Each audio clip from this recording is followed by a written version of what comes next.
성경에 이스라엘과 예루살렘의 역사를 보면 참 순환과 아픔의 역사였습니다. 이스라엘과 이런 예루살렘은 다른 민족의 침략을 당하고 그래서 많은 것을 약탈당하고 빼앗기는 경우들이 참 많았습니다. 그럼 왜 이렇게 이스라엘 사람들이 선민임에도 불구하고 그들이 이런 고통과 어려움을 겪게 되었을까요? 그 이유는 한 가지였습니다. 하나님을 버리고 하나님을 떠났기 때문에 그랬습니다. 이스라엘과 하나님 사이에는 언약을 맺은 사이입니다. 그런데 그 언약을 어기고 이스라엘 백성들이 하나님과의 약속을 지키지 않았습니다. 하나님은 이스라엘 백성들과 언약을 맺을 때에 이스라엘은 하나님의 백성이 된다. 그러고 하나님만을 경외한다. 이것이 하나님과의 약속이었고, 그러면 하나님은 이스라엘을 지키는 보호자가 될 거다. 그러면서 하나님과 이스라엘 백성 사이에 언약을 맺고 약속을 맺었습니다. 그런데 이스라엘 백성들이 하나님을 버리고 하나님을 떠나게 됩니다. 하나님을 섬기지 않고 불순종하지요.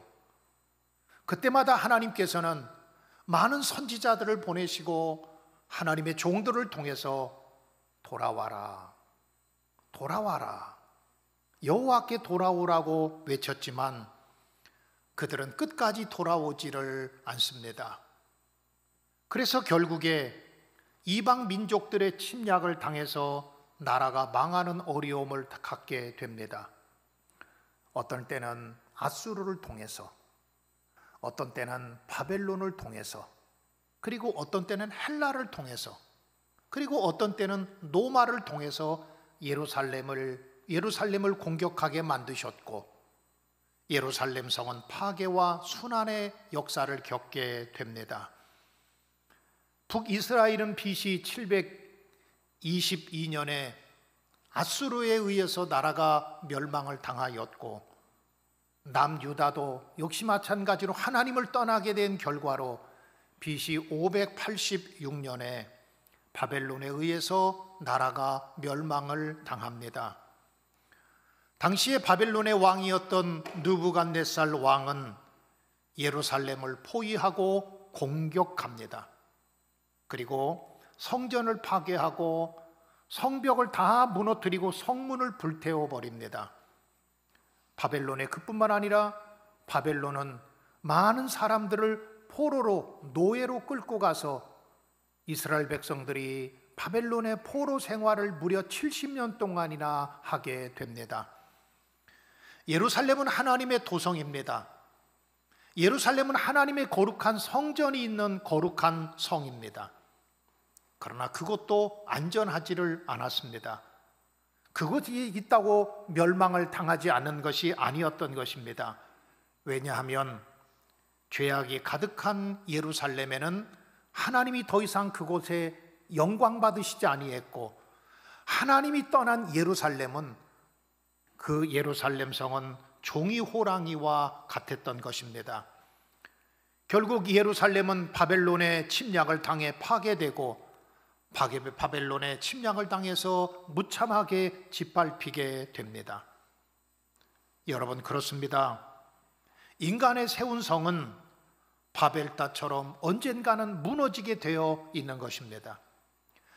예루살렘 성이라고 할지라도 그곳에 하나님이 떠난 예루살렘 성, 하나님의 영광이 머무르지 않는 그 성은 마치 종이 호라기와 같은 그러한 성으로 불과해버리고 말았던 것입니다. 세상을 그렇게 호령하던 바벨론도 이제는 오래가지 못하고 또한 강대국, 큰 나라가 그 바벨론을 침략하게 되는데, 바로 페르시아라고 하는 나라를 통해서 결국에는 바벨론도 멸망을 당합니다. 여기서 얻을 수 있는 교훈은 세상에 어떤 권력도 영원하지 않다는 것입니다. 언젠가는 쓰러지게 되고 언젠가는 무너지게 되는 것이 세상의 힘이요 세상의 권력인 것입니다. 우리의 인생도 마찬가지입니다.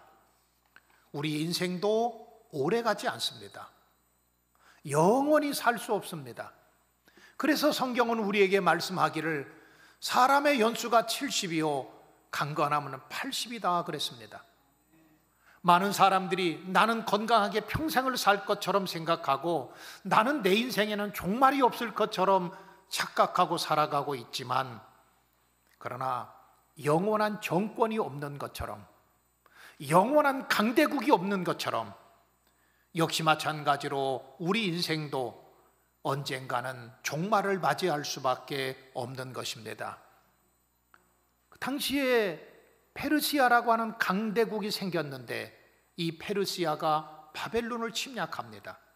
근데 이 페르시아의 왕은 아하수에로라고 하는 왕이었습니다. 그런데 이 왕에게는 왕비가 있었는데 그 왕비의 이름이 바로 오늘 본문에 나와 있는 에스더라고 하는 이름을 갖고 있는 왕후였습니다. 에스더는 유다의 포로 가운데서 잡혀갔던 한 여인인데 부모님을 일찍 여의고 부모님이 일찍 세상 떠나니까 사촌 오빠였던 모르드게가 이 조카를 잘 키워줍니다.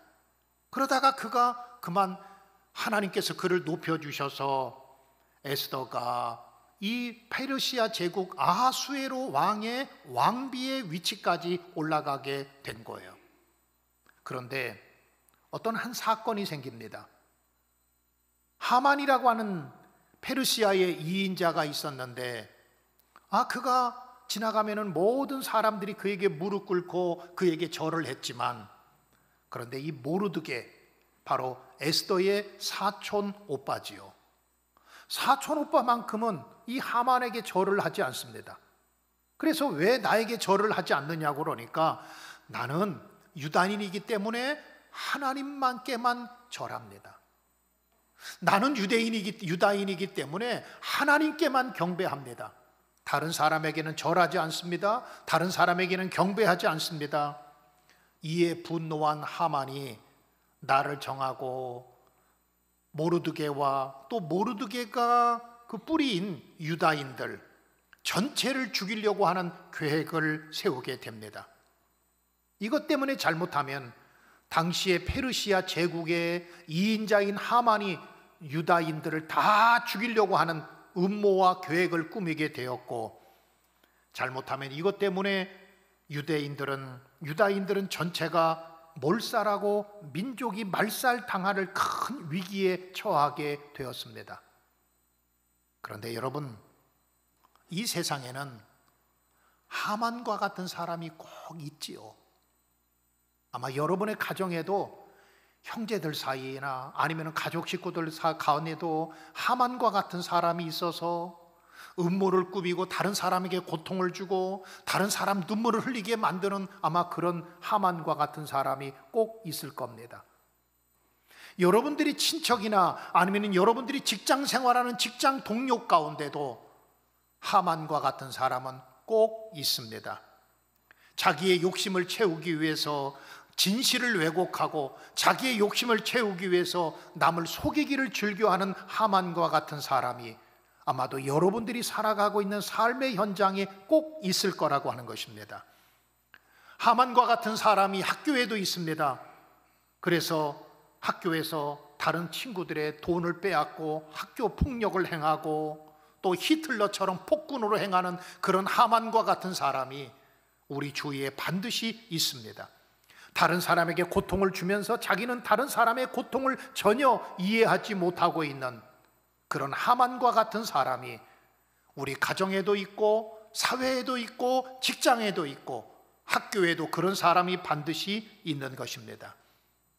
이 하만 때문에 잘못하면 유대인들은 몰살을 당하고 그리고 민족이 말살당하는 큰 어려움에 봉착하게 되었습니다. 그런데 이 어려움을 해결할 수 있는 사람은 딱 한 사람밖에 없어요. 에스더입니다. 에스더가 왕에게 나가서 이 사정을 다 아뢰서 왕이 이것을 해결해 주면 아수에로 왕이 이것을 해결해 주면 해결받는 방법 외에는 다른 방법이 없습니다. 그래서 사촌 오빠였던 모르드게가 왕궁에 살고 있는 왕후 에스더에게, 사촌 동생이지요, 사촌 동생에게 편지를 써서 보냅니다. 지금 유다인들은 몰살당할 위기에 처해 있다. 모두 절망하고 있고 고양이 앞에 쥐처럼 지금 다들 두려워하고 있다. 잘못하면 우리 유다인들이 전부가 몰살당할 위기다. 상대는 페르시아 제국의 2인자인 하만인데 그를 상대하기는 우리는 너무나 약하고 그는 너무나 강하다. 그러니 결단하고 아수에로 왕에게 가서 우리 민족을 위해서 우리 민족의 지금 사정을 알리고, 그래서 우리나라를 구원해 달라고 하는 편지의 내용입니다. 그런데 오늘 편지의 내용은 참 우리에게 많은 도전을 주고 있어요. 당시에 왕 앞에 왕비가 나가려면 두 가지의 문제가 있습니다. 그냥 무조건 왕에게 나가는 것이 아니라, 한 가지는 에스더가 유다인이기 때문에 왕도 신하도 아무도 모릅니다. 그럼 자기의 신분이 유다인이라고 하는 것이, 포로로 끌려온 유다인이라는 것이 들통이 나게 되고, 또 한 가지는 당시의 법 가운데서는 왕비라고 해도 왕이 부르기도 전에 왕비가 먼저 나가면 잘못하면 생명을 잃어버릴 수도 있는 그러한 절박한 상황입니다. 그런데도 아수에로 왕에게 가라는 거예요. 나라를 위해서 가라는 거예요. 민족을 살리기 위해서 가라는 거예요. 유다인들의 생명을 구원하기 위해서 가라는 것입니다. 오늘 편지의 내용은 몇 가지의 영적인 교훈을 우리에게 주고 있는데, 가장 먼저는 홀로 살 수 있다 생각하지 말라라고 하는 것입니다. 우리 다 같이 13절의 말씀을 보면, 모르드게가 그를 시켜 에스더에게 회답하되 너는 왕궁에 있으니 모든 유다인 중에 홀로 목숨을 건지리라 생각하지 말라, 그런 말입니다. 이 말씀은 바꾸어 말하면, 너는 왕궁에 있으니 너는 안전하다고 생각하지 말아라, 너도 역시 마찬가지로 유다인이다 라고 하는 것입니다. 잔인한 하만의 손에서 피할 방법이 없다. 잔인한 하만은 아마도 우리 유다인들을 다 죽일 뿐만 아니라 왕비라고 해도 너까지도 죽일지 모른다라고 하는 것입니다. 결국에 이 말씀은 우리는 다 운명 공동체라는 거예요. 살아도 같이 살고 죽어도 같이 죽어야 되는 운명 공동체라는 것입니다. 내가 잘 돼야 가정도 잘 될 수 있고, 내가 잘 돼야 교회가 잘 될 수도 있고, 내가 잘 돼야 우리나라가 잘 될 수도 있는 운명 공동체라는 것입니다. 하나된 공동체를 말하고 있는 것이지요. 또 다 죽고 에스더 혼자 살아서 무슨 의미가 있겠느냐라는 겁니다. 나 혼자만 구원받고 나 혼자만 궁궐에 있어서 안전하면 다른 형제들, 다른 가족들, 다른 민족은 어떻게 되겠느냐라고 하는 질문을 던지고 있는 것입니다. 여러분, 그렇습니다. 여러분, 부모 형제가 구원받지 못하고 나 혼자만 구원받으면 어떻게 되겠습니까? 내 남편이 구원받지 못하고 나 혼자만 구원받는다면 어떻게 되겠습니까? 내 자녀, 그렇게 사랑하는 내 자녀가 구원받지 못하고 나 혼자 천국 간다면 여러분, 그것이 과연 기쁘고 즐거운 일이겠느냐라고 하는 것입니다. 제가 요즘 우리 부목사님이 저에게 넷플릭스를 연결을 시켜줬어요. 그래서 폭삭 소가수다라고 하는 그 TV를 요즘 좀 이렇게 시리즈를 보고 있는데요. 제가 몇 편을 보면서 저도 많이 울었습니다. 아마도 요즘 보면서 그거 보시는 분들 많을 텐데, 그거 보지 않고 울지 않은 분들이 없을 것 같아요. 누가 생각나는가 하면 저희 부모님이 생각이 나고 저희 자녀가 생각이 나서 저도 그 프로그램을 보면서, 텔레비전을 보면서, 폭삭 수가수다를 보면서 저도 많이 눈물을 흘려요. 여러분, 나 혼자 잘 살면 무슨 소용이 있겠습니까? 나 혼자 예수 믿고 구원받고 나 혼자 잘 돼서 나 혼자 복 받으면 무슨 소용이 있겠습니까? 우리 부모님도 계시고 우리 형제도 있고 우리 가족도 있고 모두가 구원받고 모두가 하나님 나라 들어가야 되는 것이 하나님의 뜻이고 그것이 하나님께서 원하시는 길인 줄 믿으시기를 바랍니다. 두 번째로는요, 만일 애써 네가 나서지 않는다고 한다면 하나님은 다른 방법을 통해서 다른 사람을 통해서라도 구원하실 거다라고 하는 편지를 보냅니다. 우리 다 같이 14절의 말씀을 볼까요? 14절의 말씀에 보면 이때에 내가 만일 잠잠하여 말이 없으면 유다인은 다른 데로 말미암아 노임과 구원을 얻으려니와 너와 내 아버지 집은 망하리라, 멸망하리라 그랬습니다.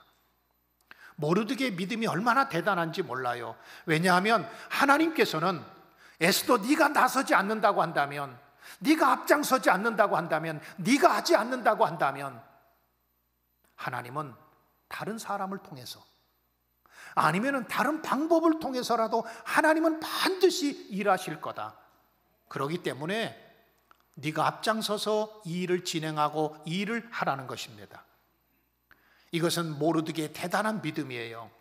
왜냐하면 하나님은 분명히 이스라엘 백성들에게 약속해 주셨습니다.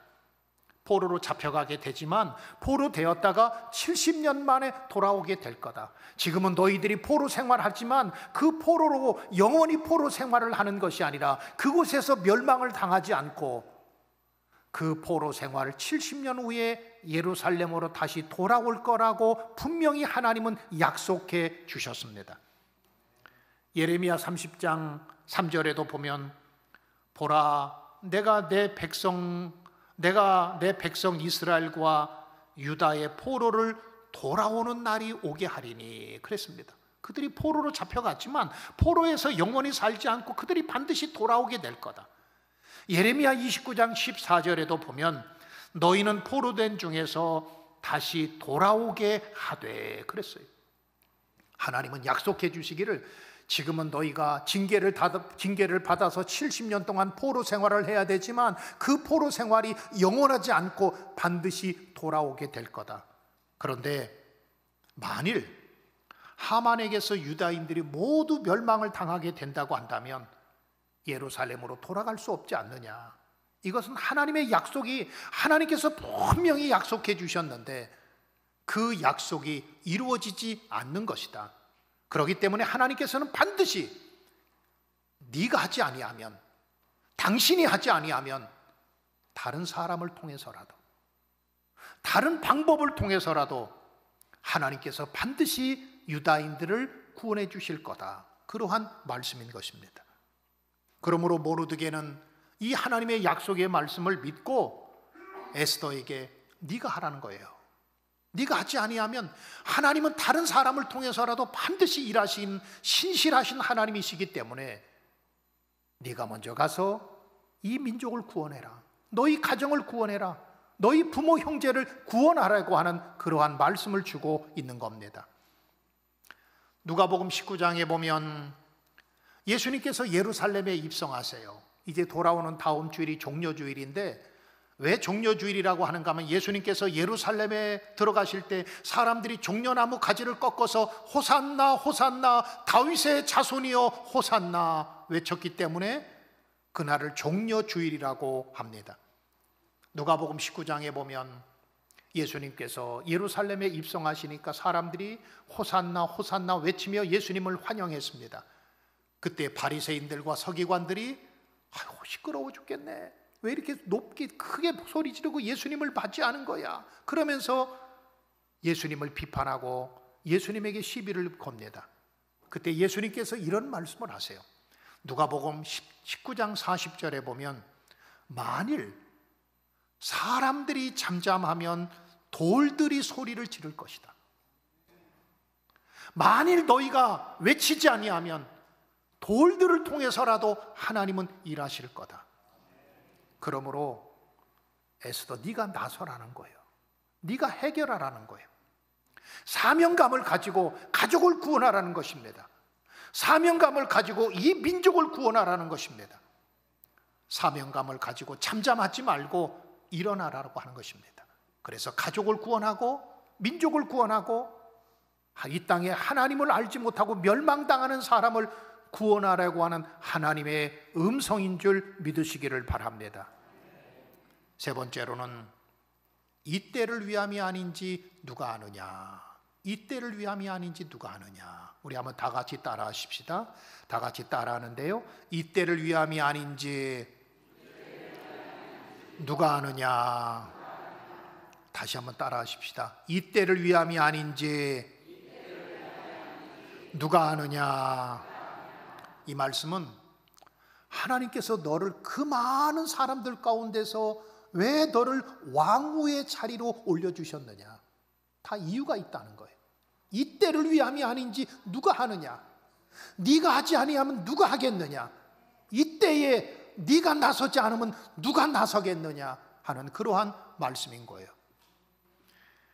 제가 첫 목회를 시작했던 것이 1999년입니다. 이제는 신학대학을 졸업하고 제가 처음에 목회 시작할 때만 해도 우리 교단에서는 단독 목회라는 것이 있었습니다. 단독 목회를 2년 이상 해야만, 그러니까 혼자 전도사로서 교회를 목회를 해야만, 그러니까 부목사나 아니면 부담임으로 있는 것이 아니라 혼자 단독 목회를 2년 이상 해야만 목사 안수를 받을 수가 있었습니다. 그래서 저는 이제는 신학대학을 졸업하고 진로를 고민하고 있을 때에 어떤 교회 하나를 소개받게 되었습니다. 경기도 양평군 양서면에 있는 한 10명 정도 모이는 조그마한 교회였습니다. 그래서 그 교회를 한번 가봤더니 교회는 한 30평 정도 되는데요, 가장 큰 문제가 사택이 없습니다.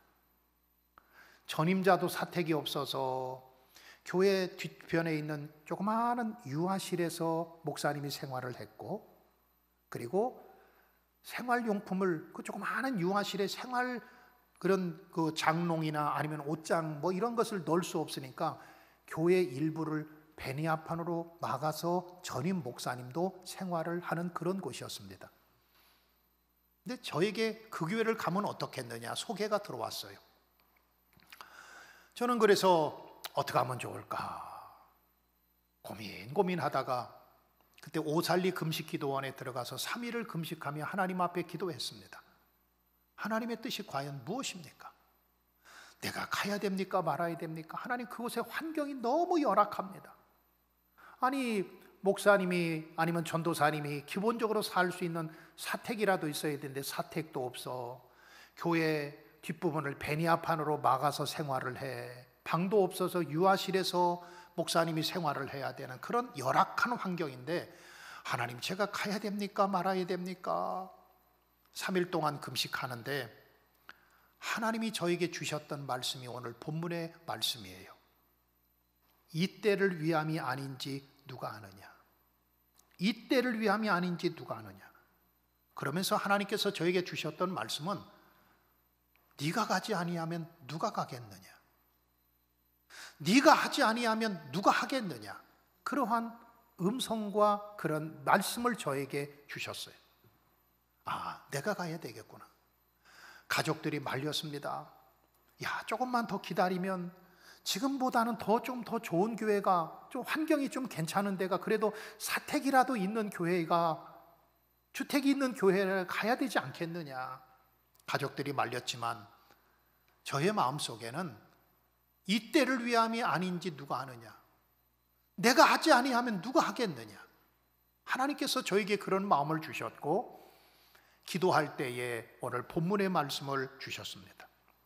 그래서 하나님, 제가 가겠습니다. 다른 사람 가지 않고 싫어하는 곳 제가 가겠습니다. 이 때를 위함이 아닌지 누가 알겠습니까? 나를 하나님께서 보내신 이유가 이 교회를 위해서 필요하기 때문에 보내신 것이 아니겠습니까? 그런 마음으로 교회를 그곳에 갔어요. 그곳에서 3년 동안 목회를 하고 그 다음에는 선교사로 저도 4년 동안 나가서 사역을 했었는데, 그리고 나서 그 교회를 조그마한 사택도 하나 짓고, 처음에 갈 때는 한 40명 모였었는데 나중에 떠나올 때는 한 20명, 한 30명 모이는 교회로 성장도 했고, 사랑하는 성도 여러분, 이 때를 위함이 아닌지 누가 아느냐? 오늘 에스더서는 지금부터 약 한 2400~2500년 전에 기록된 성경입니다. 아주 오래된 이야기죠. 그러나 에스더서가 2400~500년 전에 기록한 옛날 이야기로 들어서는 끝나지 않습니다. 우리는 지금도 하나님께서 저와 여러분들에게 이렇게 말씀하세요. 이 때를 위함이 아닌지 누가 아느냐? 너를 먼저 부르고 너를 먼저 택하고 너를 먼저 하나님의 자녀 삼으신 것은 이 때를 위함이 아닌지 누가 아느냐? 여러분, 우리는 끊임없이 하나님 앞에 질문해야 됩니다. 하나님, 지금 저의 생명을 왜 이렇게 살게 해주셨습니까? 하나님, 저는 누구입니까? 하나님, 왜 나를 보내셨습니까? 내가 어떻게 살아야 됩니까? 나는 지금 무엇을 해야 됩니까? 하나님께서 나에게 생명을 주시고 하나님께서 나를 먼저 이 땅에 살게 하신 것은 이 때를 위함이 아닌지 누가 아느냐? 무엇인가 하나님께서 요구하시고 하나님의 뜻이 있지 않습니까? 우리는 끊임없이 자기 자신에게 질문을 해야 됩니다. 그리고 내가 가야 될 길이 어딘지, 그리고 내가 무엇을 해야 될지, 여러분 그 길을 찾고 방법을 찾아 나가야 될 줄 믿습니다. 이 때를 위함이 아닌지 누가 아느냐? 가족 구원하기 위해서 먼저 너를 부른 것이 아닌 줄 누가 아느냐? 여러분들의 가족이 믿지 않고 있는 형제가 믿지 않고 있는 이웃을 위해서 이 때를 위해서 먼저 너를 부른지 누가 아느냐? 그러한 말씀입니다. 마침내 이 말을 들은 에스더가 결단하죠. 그래서 결단하면서 오늘 16절 말씀에 이렇게 말해요.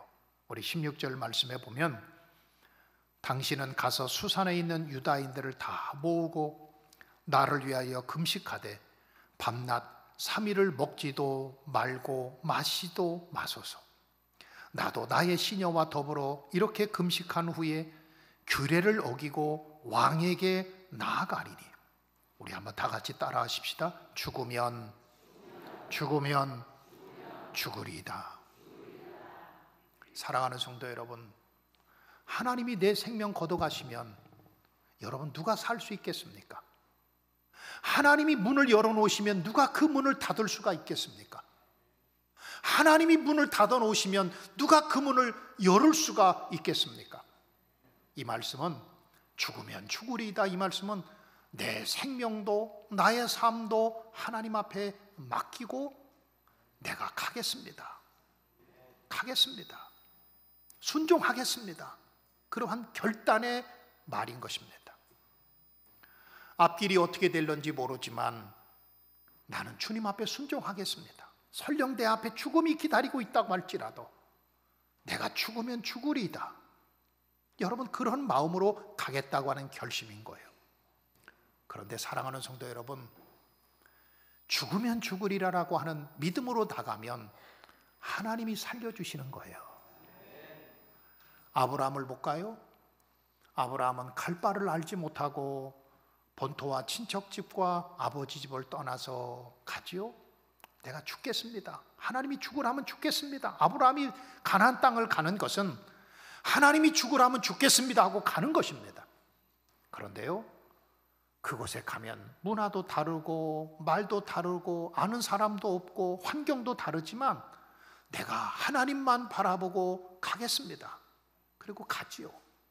그랬더니 하나님께서 아브라함을 믿음의 조상이 되게 하시고 그를 축복해 주시는 거예요. 오늘날도 마찬가지입니다. 내가 주님의 뜻대로 살겠습니다. 죽으라면 죽겠습니다. 죽으면 죽으리이다. 그런 다짐과 결심으로 나가면 우리 하나님은 우리를 죽이시는 하나님이 아니라 그때에 살게 해주시고 전화위복의 기회를 주시고 하나님께서 놀라운 기적을 베풀어 주시는 겁니다. 3일을 금식한 후에 아수에로 왕에게 에스더가 나갑니다. 어떤 마음으로? 죽으면 죽으리다. 죽으면 죽으리다 하고 나갑니다. 그랬더니 왕이 그 모든 소식을 듣고 이 하만을 오히려 더 높은 장대에 달아서 이 모르드게를 죽이려고 높은 장대를 준비했었는데 그 높은 장대에 하만을 죽게 만들어요. 사랑하는 성도 여러분, 에스더서의 특징은요, 에스더서를 읽다 보면 에스더서가 모두 10장으로 되어 있는데 에스더서에는 하나님이라고 하는 단어가 한마디도 안 나옵니다. 에스더서에는 여호와라고 하는 단어가 한 단어도 없어요. 성경이 66권이지만 그 66권 가운데서 에스더서만 그렇습니다. 다른 성경에 보면 하나님이 나오고 주님이 나오고 또 여호와가 나오고 하나님의 이름이 나오는데 이 에스더서에는 하나님이라고 하는 이름이 한 단어도 나오지 않아요. 그런데 에스더서를 전체적으로 보다 보면 하나님이 보이지는 않지만 하나님이 역사하시는구나, 하나님이 살아계시는구나, 이것을 발견할 수가 있습니다. 그렇습니다. 우리 하나님은 전능하신 하나님이십니다. 우리 눈에 보이지 않지만 그러나 우리가 믿음으로 순종하고 나가면 죽으면 죽으리이다, 내가 주님이 죽으리라고 한다면 주님의 뜻대로 살겠습니다, 다짐하고 결심하고 나가면 우리 하나님은 우리를 죽이는 것이 아니라 우리를 살려주시고 우리를 회복시켜 주시고 하나님의 역사를 경험하게 하십니다. 우리 다 같이